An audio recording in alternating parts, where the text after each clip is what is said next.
First of all, my mother. My mother's name was Majida Begum and she is a homemaker. Next, my father. My father's name was Liaquat Ali and he is a farmer.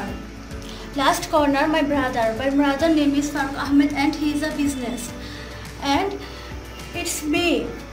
My name is Nazaratul Naima Lovely and I am a student.